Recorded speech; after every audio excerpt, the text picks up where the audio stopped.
my snatch doesn't feel like my snatch anymore. And like Right. that might be the time where we're like, okay, then let's work on some overhead squats instead, or Yeah. shift into front squats. You're listening to the Active Mom Podcast with host Dr. Carrie Pagliano. I'm a mom, physical therapist, and your go-to guide for staying active with pelvic health issues in pregnancy, postpartum, perimenopause, and beyond. Whether you're a fellow mom, physical therapist, or women's health professional, join me where I'll share expert insights, real-life stories, and the latest research to help you approach running, CrossFit, yoga, Pilates, HIIT, or whatever activity you love with confidence and evidence-informed guidance. Let's start the show. All right, welcome to the Active Mom Podcast. Our guest today is Amy Moolyk, who is not a physio, but she's got a whole lot of other background. She works with Margie Davenport's group up in Alberta, and I'm going to let her introduce all of her hats because she has a lot of them, and I don't want to get them wrong. So Amy Moolyk, welcome to the show. Thanks, Carrie. It's so fantastic to be here today. So yes, I'm a Master's of Science student under supervision of Dr. Margie Davenport with the Program for Pregnancy and Postpartum Health here in Edmonton, Alberta. And a bit more about my background. So I do have a kin degree. So I did my Bachelor of Science in Kinesiology. And then I went on to do a thesis looking at lower extremity work during landing tasks. So I looked at the clean and drop landings and was looking at the kinematics and kinetics of that. And so that was my master's in biomechanics. And then after that, I pursued my career in strength and conditioning. I worked in a high school. Then I went on to be a head strength and conditioning coach at one of our post-secondaries here in Edmonton. And then kind of in and around the pandemic, my husband and I opened up a physiotherapy and exercise clinic. So I'm a co-owner of Connect Physiotherapy and Exercise here in South Edmonton. My background, again, I'm a certified strength and conditioning specialist. I also am an Olympic weightlifting coach, and I formerly competed in Olympic weightlifting. So I went to Canadian Nationals as a 63 kilogram lifter.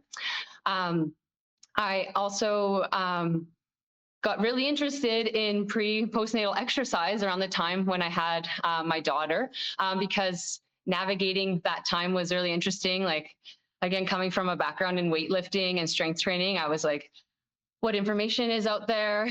What can I keep doing? How do I, modify my training in this time, or do I need to, and all that? There's just a lot of questions. And so after that, kind of closer to, my daughter would have been probably a toddler at that point. I'm like, okay, I should probably specialize in this area. Like, what are my avenues? And then I'm like, well, I'm in the city with a group, a research lab that studies pre-postnatal exercise. And one of the leading exercise scientists is conducting research here.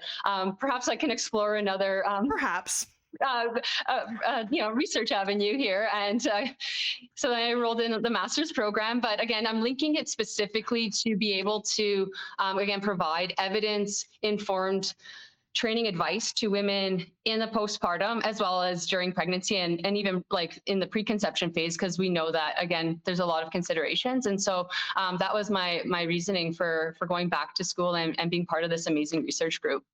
Yeah. So to go back to the intro, way more than a physio, way more. We're just going to give you honorary degree at this point. Too. Oh, absolutely. You. I actually just this last weekend, I took my first, I took a USA weightlifting level 1 course because I've been lifting via CrossFit for about 7 or 8 years, but there's still a lot that I don't understand about kind of mechanics and you're trying to learn in your own body and all of that. So you had that experience before you had kids. Mine was after. How, like, when you were kind of thinking about getting pregnant, are you thinking, okay, I can keep lifting and everything should be fine? Or are you like deer in headlights that, hey, I can't find any information on this. I don't know what to do. Yeah, it's for sure. Thinking back, like I got pregnant my daughter was born in 2019. So it's some time ago. So at that point, yeah, it's more like a deer in the headlights, I think. Yeah. I definitely kept training through a portion of my pregnancy because for me, Olympic weightlifting, the snatch and the clean's just always been a huge component of my training. I did get into it kind of late. I did start in university actually. But again, at that point, it's just like was part of my training regime, and to not do it would have been, I think, weird, difficult. Yeah. but I also did, I liked enjoying strength training and that. So I did shift into definitely more of a strength focus, like as my pregnancy progressed. And I did the same in both of my pregnancies.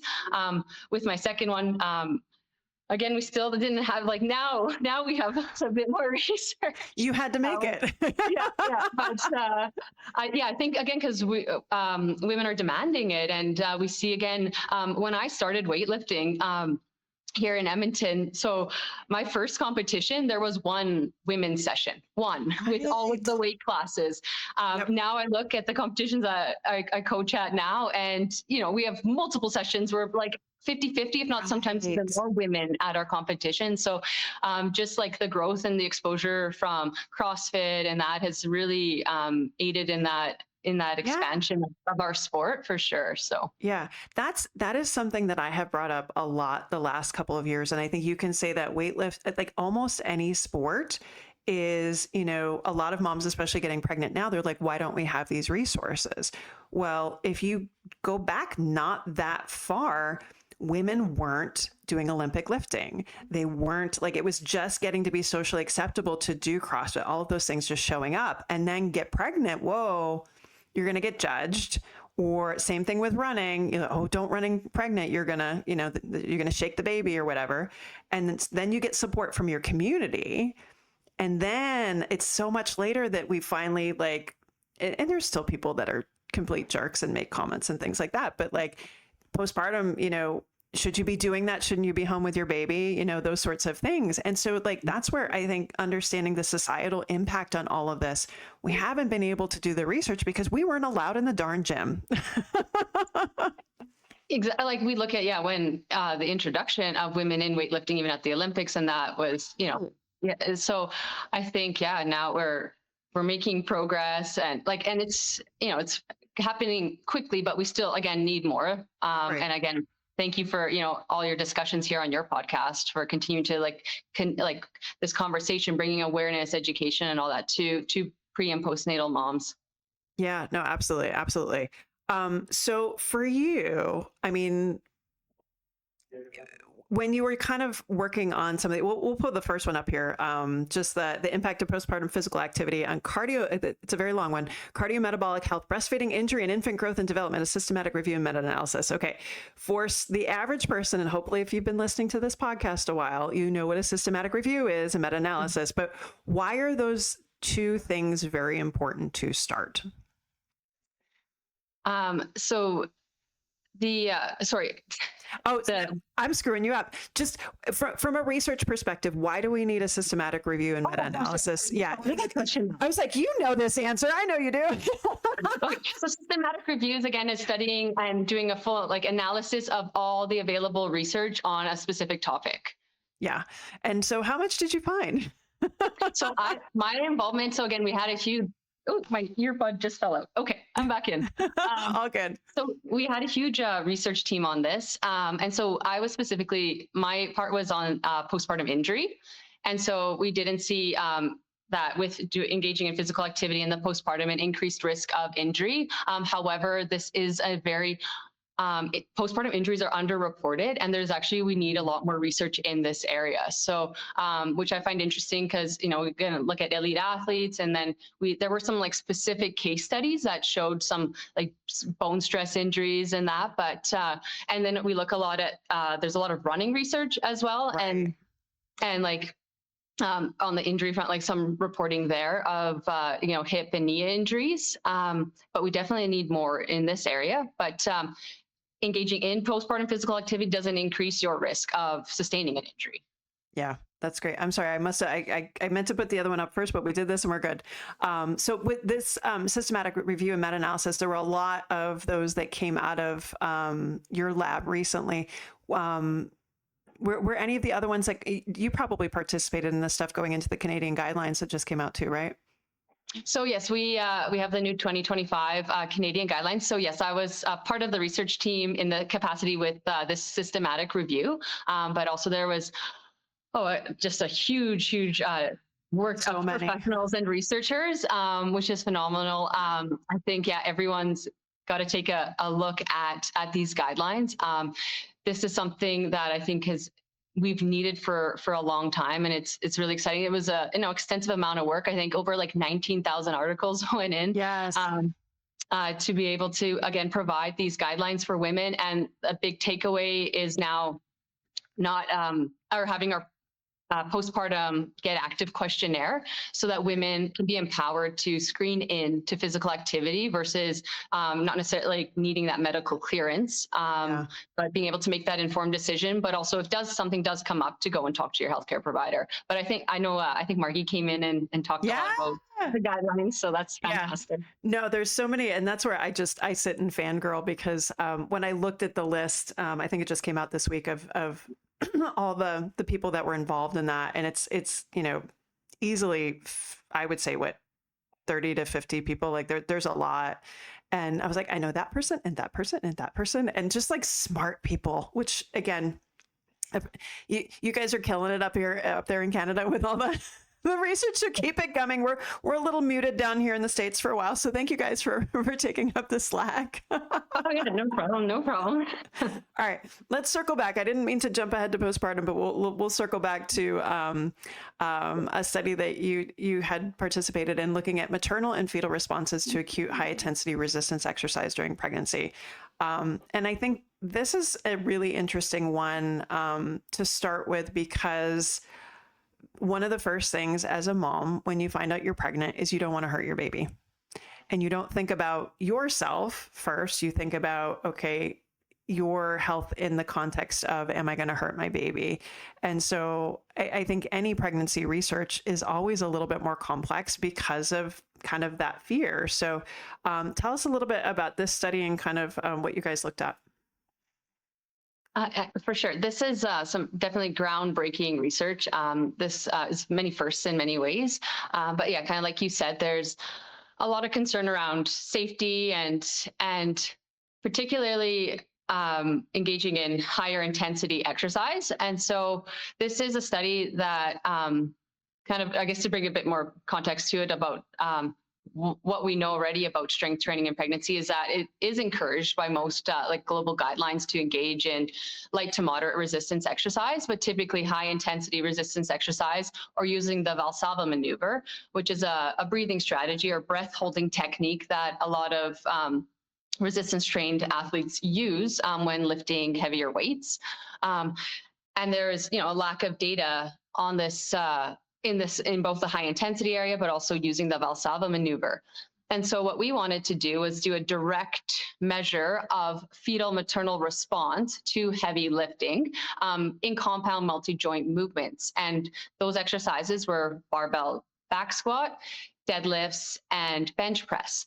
And we were also interested in looking at different postures or positions. So with our deadlifts and our back squats, we're standing, but then when we're doing our bench press, we're laying supine. I love that one. That one, yes. I was like, oh, tell me more about that. Yes. And so traditionally women are, again, with laying, so supine is when you're laying on your back. And so there's a theory that if you're laying on your back, that the weight of the fetus and the heaviness there could be compromising blood flow, oxygen, nutrients to the baby because of its impact on a major vessel. So again, that's a theory. However, again, this hasn't been tested in this particular exercise, like doing bench press with higher intensity lifting.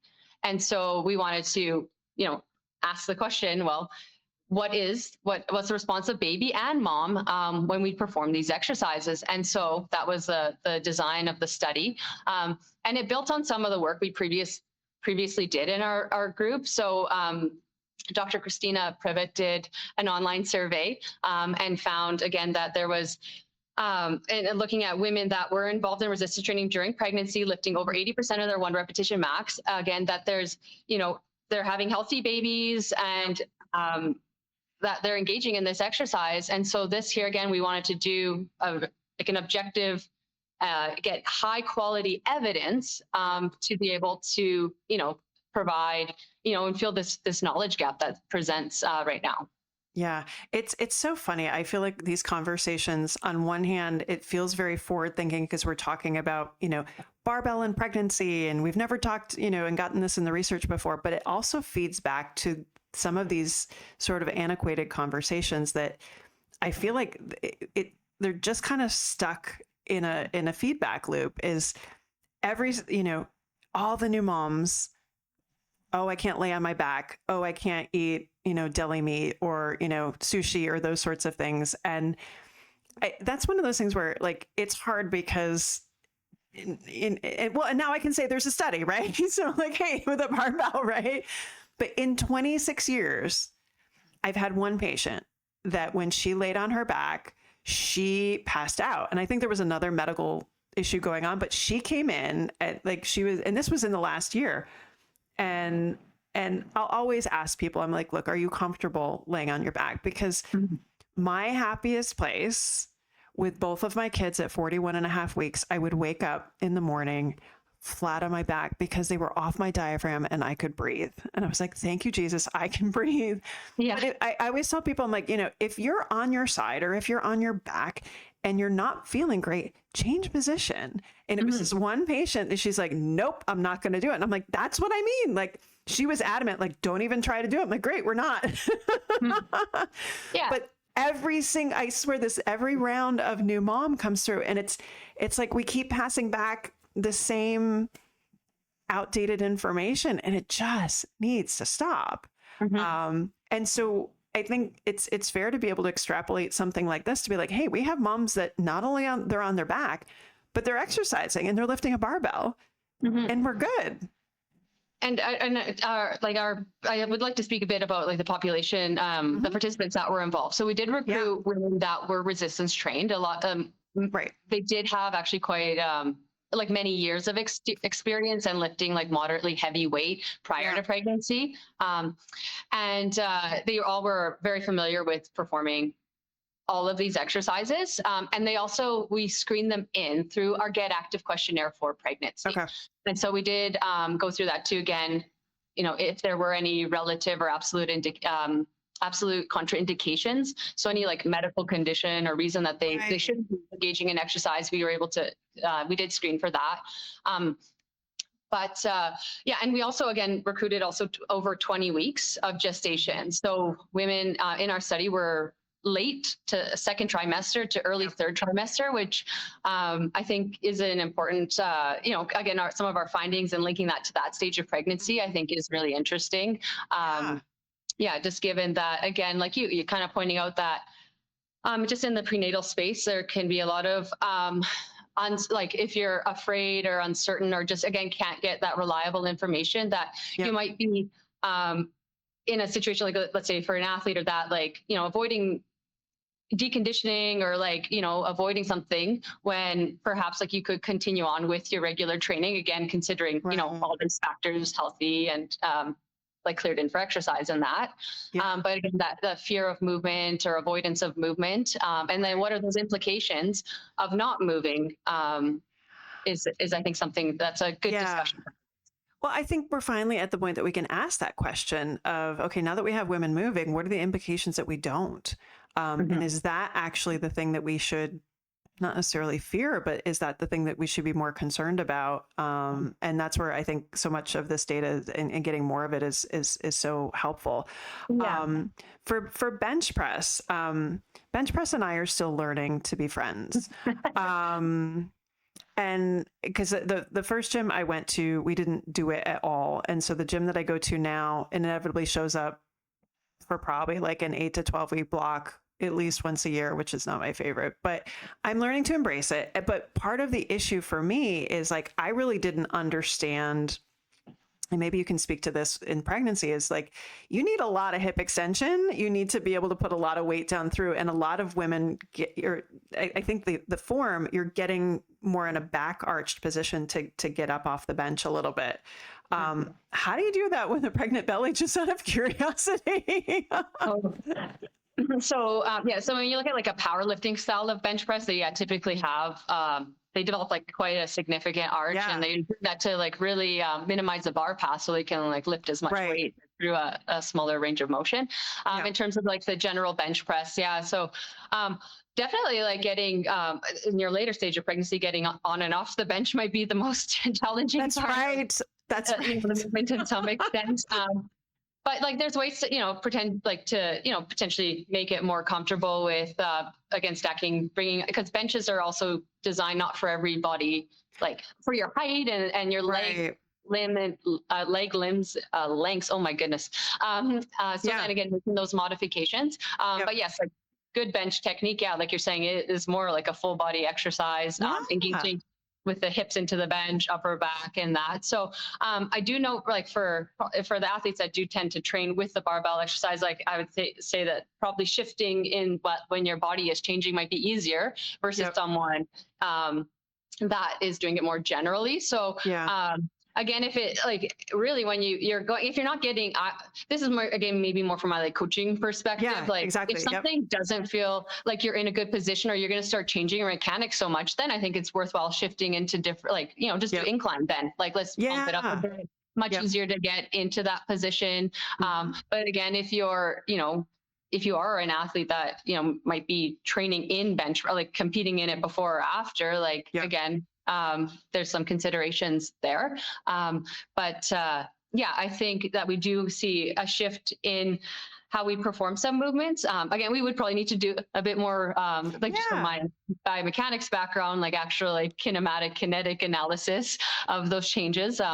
There could be maybe some information brought on there, but again, everyone, shifts like in their squats and that. But we did like in our study in terms of technique, like the pregnant group and the non-pregnant group were asked to squat to at least parallel, and then again, same like deadlift technique, like our traditional deadlift from the floor, lifting up to the hips, and same technique again for bench press.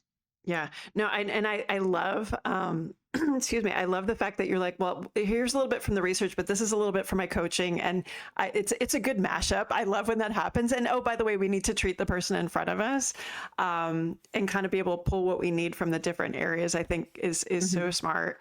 The other reason I asked the question too is because I work a lot with runners. There's a lot of runners that listen to the podcast too, and I'm trying to pull them all over to the dark side of barbell. People think like the average person, and again, I will, to be that person, like bench press, I did not understand how much lower body is involved, how much core is involved. And just like not being pregnant, trying to get myself to do that. And I'm like, ooh, if you're pregnant, how are you going to get that set up? But I love what you're saying about, hey, we can go on an incline and then hip extension, range of motion, or core control or things like that isn't that much of an issue. And we can make them comfortable under the bar. Like just like anything else, there's ways to do this. Now, any particular reason that you guys chose, other than they're just easier to do, bench and back squat and deadlift? So we looked at, again, previous work in this area. Typically, research has looked at lower intensity lifting or like using free weights or bands. But we also wanted to look again at exercises that athletes that are in strength sports or even just like in your general strength routine that you would see. And again, the different postures, again, answering that question of what happens when we are lifting on our back. But also we wanted to look at using the Valsalva maneuver, which is again, a technique you will utilize when you are doing a compound lift, like a back squat and a deadlift. And so we looked at, we had participants come into, they're invited to our lab. So again, after the pre-screening, they're over 20 weeks gestation, they are resistance trained. So they came in and we did a strength assessment. And so we estimated their 10 repetition maximum. And then they're invited back for a second visit. And in that second visit is where we did our direct measures. So we used ultrasound to be able to measure fetal heart rate. And so we took baseline measure, and we also were looking at umbilical blood flow. So again, looking for like nutrient oxygen delivery, again, baseline. And then we measured it after every exercise set. And the exercises we did. So again, we started with barbell back squat, and they did exercises starting at 70% of the estimated 10 repetition maximum, all the way up to 90% of 10 repetition maximum. And then the fourth set was 90% of 10 repetition maximum with the breath hold, so with the Valsalva maneuver. And so again, we were measuring mom's response to exercise. So we were looking at the mom's physiological response. So we had on an equivital vest that would measure heart rate, skin temperature, respiratory rate. So we had all that measure, but we were also looking at lactate and glucose as well. And so, yeah, this was, I think, it's a first study, a groundbreaking study in those direct measures of baby's response and mom's response to these movements. That's great. So now that you've kind of had this out, this was just published last month in February. I'm sure you're already working on whatever's next. As much as you can tell us, kind of what questions you now have and where are you kind of looking ahead? I'm sure the questions are endless. No, you totally hit that right on. Like there are many, many more questions. Again, this is a starting point. So this gives us information like from a cross-sectional study. So what we'd be looking at next is training studies.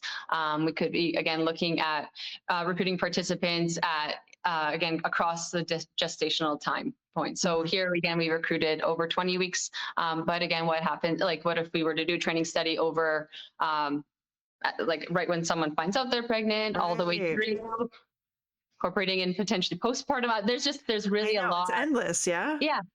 We can look at, again, we were looking at, so we were doing high intensity lifting. So up to like 90% of 10 repetition maximum, which is equivalent to about 75% of your 1 repetition max.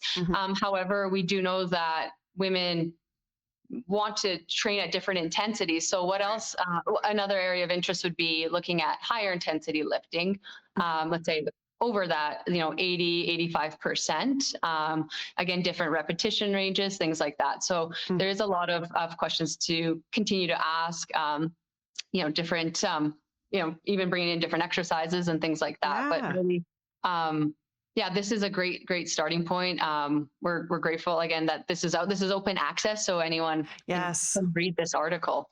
Yeah, anything open access I love, or I use ResearchGate a lot where you can directly ask the researcher to share their work, which I think is phenomenal. So the more access, the better.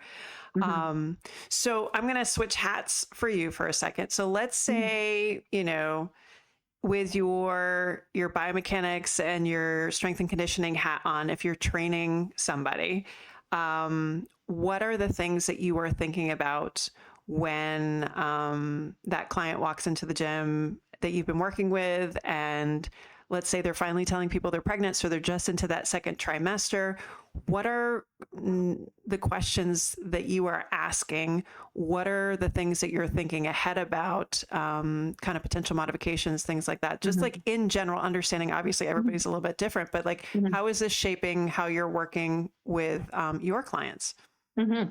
Yeah, absolutely. So when I have a client interested in training, so I start with a consultation. So I do a real detailed history and finding out what are their goals, really what's their background in training and resistance exercise. And so I do see kind of a range. So I do have, again, the athletic, we're actually involved in strength sport, or just someone in kind of more general population that are like, I want to stay active during pregnancy. I want to stay healthy.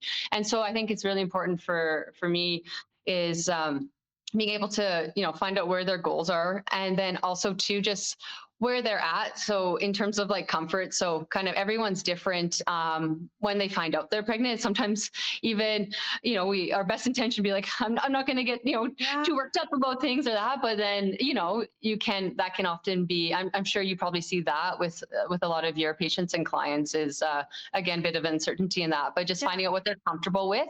But again, linking it to those goals, and is it that they, want to keep training at, the level that they're currently at, or is it that they're initiating exercise? And so if they're, coming in kind of in that like second trimester, it's again, did you stop lifting in your first trimester because you felt so nauseous? And now, we're looking at like, let's just let's reintroduce, or, things felt pretty good. And so then we can continue on.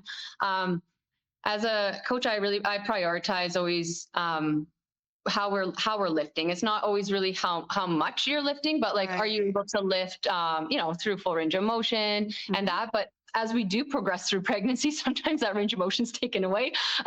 So again, we need to adjust. We might need to rethink, again, if we are still trying to train and continue to, like, either we're trying to maintain that strength or just, again, maintain movement throughout our pregnancy, then perhaps we're just like shifting to different exercises.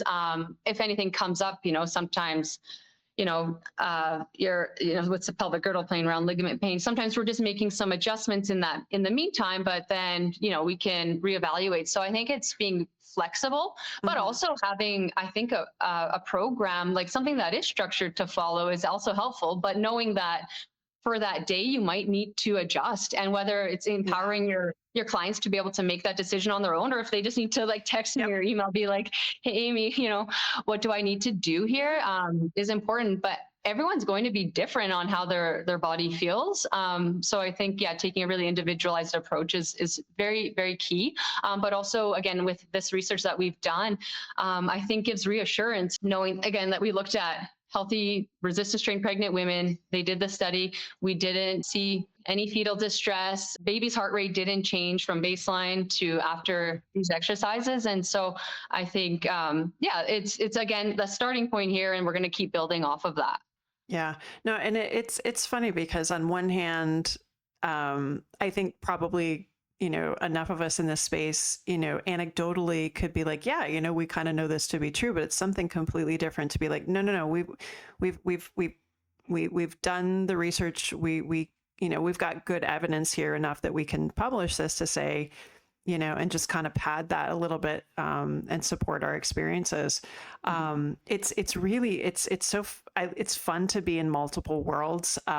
So because of being in CrossFit for a number of years and dabbling more in the weightlifting stuff, but also being in the running world, it's very, very similar conversations of, what, one week you might not feel great, but that doesn't necessarily mean that, okay, this is it, you're done the rest of your pregnancy. It's like, hey, that 1 week, maybe hormones are a little crazy or things are shifting. And then if you come back a week later, it might actually be okay again. And again, I think just that baseline understanding of, in general, obviously do your medical screening and all that other stuff, but in general, this is stuff that, like, we want to keep moving. We want to keep active. It's good for you. It's good for baby, which is fantastic. Exactly. And we're factoring in all the, same things that I focus on with like non-pregnant population, like what's work like where's your stress level at? How are you sleeping? How are you eat, nutrition and that, all that, like there's all those other factors that we need to consider, when we are training. And I think that it's so important to, again, where you can work with a professional, or again, get really good information, because I think when we look at what's available online, it just can be can I, like this one exercise, can I or can I not, or, and it's so, it gets, you get in your head like really quickly. And I know, like, again, working and having a weightlifting background and being able to help lifters continue to lift like in what they're comfortable with, and maybe dynamic movements are not going to feel great, and you're just like, my snatch doesn't feel like my snatch anymore, and that might be the time where we're like, okay, then let's work on some overhead squats instead, or front squats. We're looking at reps and sets, so we have to be very mindful, or strategic there, whether it's the higher volume, lower reps feel great, or maybe you're just like, I fatigue after 5 and my form just kind of breaks down, especially in that later phase of pregnancy, then maybe we're doing less reps. But again, we're still lifting, we're being, we can have structure, but we also need to be just, I think, quite adaptable. But again, the barbell is still an option, a great tool. You said, you're trying to bring a lot of your endurance athletes over to it. And I do think it can be intimidating at first, but again, with a lot of coaching and that you can just see the versatility of it. And it's if you're looking for something that's, you can do a lot of stuff in one space, it's fantastic. No, there's so much that I have learned beyond just kind kind of strength building and the technique and the kind of the body awareness and motor control that's required, I think is one of my favorite parts, because in my head, I think I'm doing something that if I, film it or look in the mirror, I ain't doing that. And I think that's funny with working with barbell athletes, that maybe they did cleans like a little bit in pregnancy and that bar path changed. And then in postpartum, like, oh, we got to refine that bar path, because your brain still thinks that there's a belly there that you've got to get around. And there is no longer a belly there that you need to get around. Yeah. Or that you just been out of practice for some time, right? So if you think about just like the length of time, like depending on when you return to your lifting postpartum, that, and again, you've had like some significant adaptations that have happened to your body. And again, you might be dealing again with the fragmented sleep, all the other things that are, and just like perhaps like even just like rushed workouts, like that in itself. Like I just think back to the 2-hour workouts or training sessions I once did to now it's like, okay, my son's napping, go. And, exactly. Right. Yeah. And go ahead. No, I was going to say, and I feel like too, those families that you have, mom and dad do barbell, that's not my family, but especially those that kind of have the home gym that evolved out of the pandemic, and then also can evolve out of little kids. Like you get in there when you can, and kids get used to that sounds, all of that. Absolutely. Yes. And then later on, they want to get in there too when they're toddlers and so on. So I feel like, there's a lot of cultural shift that's kind of occurred with moms, wanting to stay under the barbell and staying active and keeping that a part of kind of their identity as they're becoming new parents. So thinking back, if you had to do your first postpartum or your first pregnancy experience over again, knowing what you know now, is there anything that you would tell yourself or do differently that you kind of have come to understand now with experience and your research? Yeah, I think as a first-time mom, I think my anxiety was like heightened initially, and around many different things, like from exercise to just again food. And so I'd probably tell myself, like, now knowing what I know, like there's more information now that you can kind of just like settle down again, and like maybe continue to source out professionals that are working in this area that would have the most up-to-date information. So while I did do that to some extent, like being in the field myself, I was doing my own like training programs and things like that. I'll be honest, I think I did train as best as I could, just given what I know. I don't think I I didn't just stop altogether. So I thankfully I had like both like good pregnancies that I didn't feel like, terrible in that. But like, I think it was more just in the, like, almost a thought in the back of my mind, like, is it okay? But like, I knew that I felt good. And like all that aspect, but now like knowing what I know now and seeing this research on, squatting, deadlifting, again, those were big components of the lifting that I continue to do. And it's, I guess, that reassurance I would have now with this work. Yeah, you can pat yourself on the back now and be like, I did okay. That's gonna feel good. You're like, old self, I did you good. Don't worry. That's awesome. Yeah. All right. At the end of our episodes, we ask our mom guests a couple of questions. So your kids are little. You said 4 and how old? My daughter's 6 and my 6. Yeah, 6 and 20 months. 20 months. Okay. Yes. So you are in it. So you may not have an answer to this, or it might not be an adult answer. What's a book you're reading or podcast that you're listening to right now? Okay. So if I were to sit down and read a book, amazing. That's just like, you might not have an answer. So the last book I read, so I actually read 2 books since having my son. One was Outlive by Tia. And then I've also read a book on it's called Ultra Processed People. So okay. About processed foods. I know, kind of random, but I was very interested. I just like raising young kids. I'm like, what are they eating? Like, what's all these things and like these snacks? And what does it do to our health? So I think I'm always interested again, because I work like with the clients we see here at our clinic, they always have a lot of questions. They're, Right. coming in, they're like, how can I live better? Like feel better. And like, I think the book From Outlive, like, again, he goes into a lot of the science of longevity. A lot of the stuff like we've already been doing and advocating for as kinesiologists and as exercise professionals. But like for a lot of people that also probably read this book, they're like, had like a aha moment, like, I better start now. Like, I better like, like get on, like maybe get a coach and start learning how to lift, not necessarily like heavy, like, not everyone has to do crazy heavy lifting, but like, Resistance get is something good. with some Yeah, progression and like, absolutely. what are you going to do? Like, to feel functional, like when you are aging. And so, yeah, that's just kind of an interest of mine. So that would have been some time ago that I read those books. And I'll be honest, I've been listening to your podcast in preparation for being on here, and they're fantastic. You've had some phenomenal guests, and just love the information that you're getting out to your audience. It's just fantastic. Yeah, no, it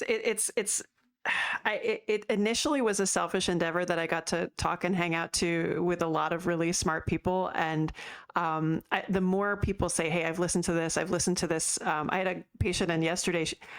I think she might have listened to all the episodes. And so like I was like, okay, so I know what knowledge base you're coming in with. Great. Now let's go from here. Like, it's to be able to make sure that we've got, and we don't have as much of a disparity in kind of who gets access to what information, I think has become kind of the goal of this. And then also just to share stories too. I mean, like, you obviously have a story and experience as a mom, and kind of why you decided to do this as well. And I think that can be incredibly inspiring, and especially so many moms that are recognizing this in their own experience and then turning that into something. And it's multiple degrees and research and all that kind of stuff. And I think there's just so much inspiration to be found in that, for sure. So what books are your kids reading right now? What's the cool stuff for 6-year-olds? Magic School Bus. Yeah. That one's a good one. We have a ton of books, so every day is something different. My daughter has a book about fairy science, and it's nice. Kind of cool. Yeah. Okay. Yeah, get to read something. She's into the fairy stuff, and then my little guy, anything that or any book that has real like babies in them. Interesting. Pictures of babies. Yes. Huh. Yeah. So there's a book series by speech language pathologist. I can't think of her name right now, but they're fantastic because it's very repetitive, but they're pictures of babies and like mom or dad and he loves those. And literally, like, we can read it like 10 times over, and he's like, aren't you sick of this yet? Yes. At that age, they want everything over and over and over and over. And yes. Yeah. Yeah. Yep. You probably have all those memorized. All right. Next question. What is your favorite activity since becoming a mom? And it doesn't necessarily have to do with your kids. Oh, absolutely. So when I was training and competing in weightlifting, my life was weightlifting. I did everything around it. Like, I didn't even want to travel because I'm like, where am I going to have a gym to train? Right. It might have been a little bit too much, but I think that's what catapulted me to get to the highest level that I could perform at. So, but yeah, since since I started weightlifting, I haven't stopped. After becoming a mom, I think I shifted a bit to be like, I need to be maybe a little more well-rounded. So perhaps let's dabble into the endurance side of things. So I cycle. I do a lot more like cycling. In Canada, road cycling is not a year-round thing. No. Not in the winter, with the winters. So cross-train with like cross-country skiing. So I would have taken that up after becoming a mom. Yeah. And then hiking. We love hiking. So whether it's carrying, right now, we do just like walks in the neighborhood and stuff, but I'll wear my son in the backpack, and it's great. And just like, doing that with kids. But for me, my go-tos is basically just strength training, weightlifting, cycling, and then I should probably swim. I do a bit of running, although it's interesting. It's okay. Did you see Christina signed up for a marathon? Oh, amazing. I was like, of course she did. And now she's just going to, crush the rest of us. She does one half and now she's Yeah. going to do a marathon. It's a great, like, yeah, for me, I was like, what if my kids, like, they sign up, they want to do like a race, and like, I want to do Right. it with them. Like, Yep. so let's get to it. Not definitely at marathon level yet. That's commitment and We'll start with fantastic. the fun run. Start with the fun run. Exactly. That's awesome. All Yeah. right. What is one piece of advice for moms? hmm My piece of advice for moms would be to source out reliable information That's a good one. at whatever point you're at. So whether, again, you're like preconception, you just found out you're pregnant, you're during your pregnancy, and in postpartum, source out reliable information from whether it's professionals in your city, or again online. Online can be a little bit, maybe more challenging to navigate. Mhm. But I think that getting good sources of information is important so that you can make the best decision for yourself. Yeah. And it's still great, like, talk to your, and like even sharing amongst moms, like we know that there's a big social component, and like you can share that information amongst one another. You can learn from each other's experience and stuff, but like just with, again, so much misinformation out there, like Right. let's source out reliable information. Let's on the science, we do have, like, it's Yeah. up to us now, like, how do we get this out there? And I think you're doing a fantastic job here, again, through podcasts, which is accessible for a lot of people to get that information.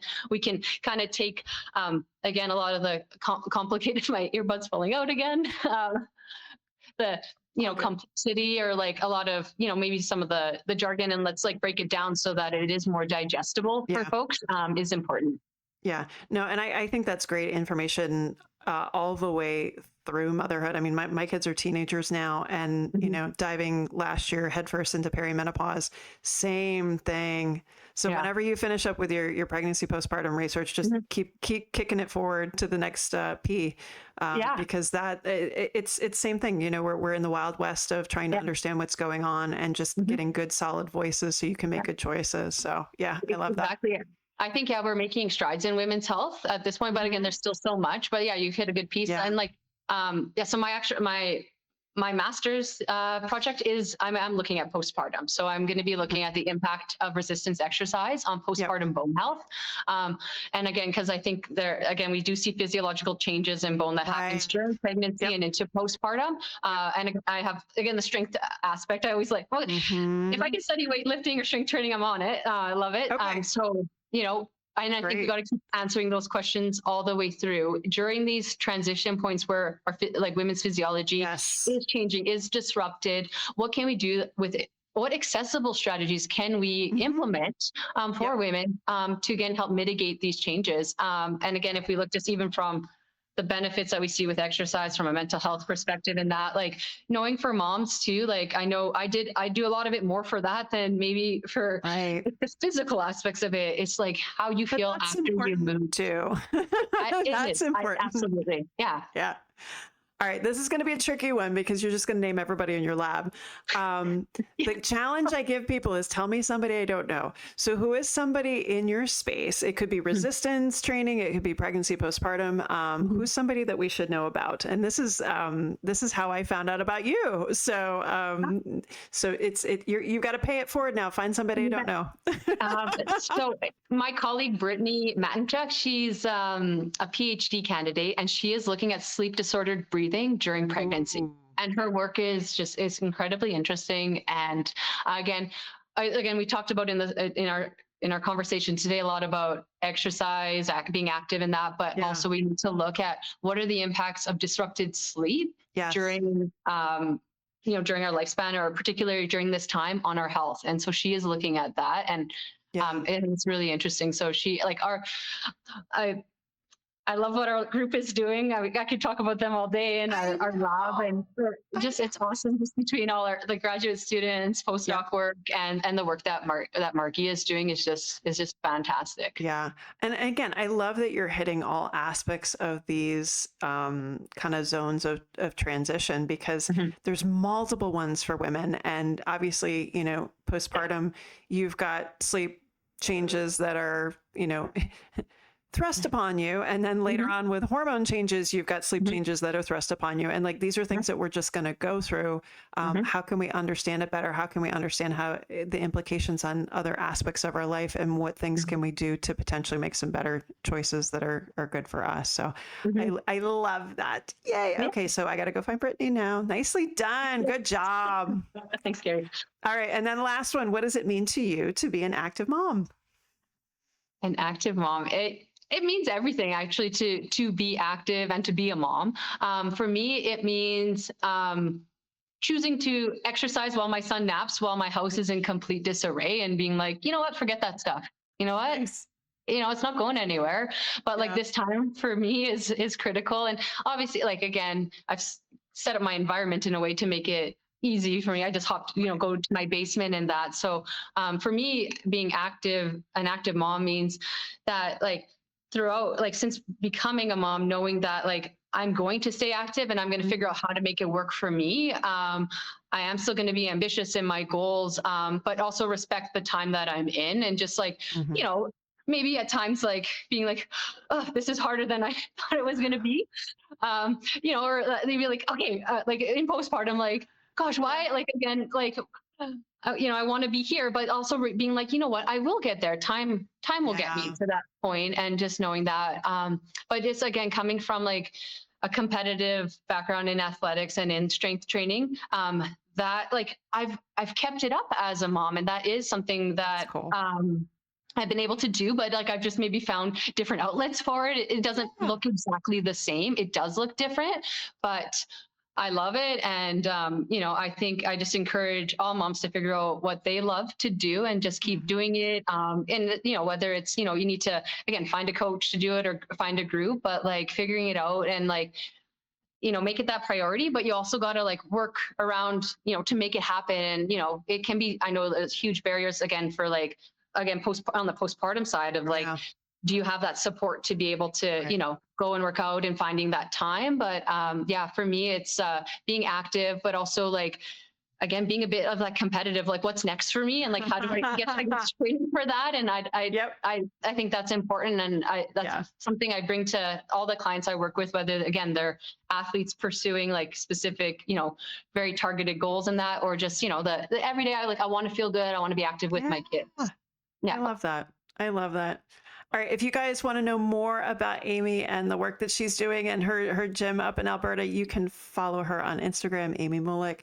Amy, first of all, thank you so much for joining me. Second of all, thanks for getting, groundbreaking work out there so moms can feel better about what they're doing. And we're so excited for all the future projects and stuff that you have coming up. So thanks for being on. Thanks for having me. If you're navigating pregnancy, postpartum, or perimenopause, whether personally or professionally, check out all our free resources and upcoming courses at carriepagliano.com. This podcast reflects the opinions of Dr. Carrie Pagliano and her guests, and it is for entertainment purposes only and should not be considered medical advice. Always consult your healthcare provider with any medical questions. If you enjoyed the episode, please take a moment to leave us a 5-star review on your favorite podcast platform. And thanks for listening.